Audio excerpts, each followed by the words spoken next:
Ky është momenti të përgëzoj prokurorin e krimeve të rënda për operacionin e mbrëmshëm dhe arrestimin e 18 personave në policinë e shtetit dhe ndoganën. Është ajo që kemi thënë tash 3 vjet, që drogën e bën shteti, shteti i drogës,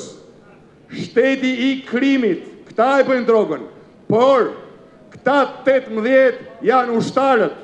çojeni jetimin deri në fund, niseni me arrestimin e Samir Tahirit dhe përfundojeni me kreun e bandës.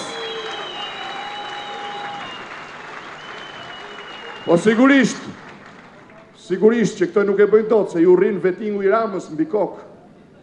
Se vettingu i Ramës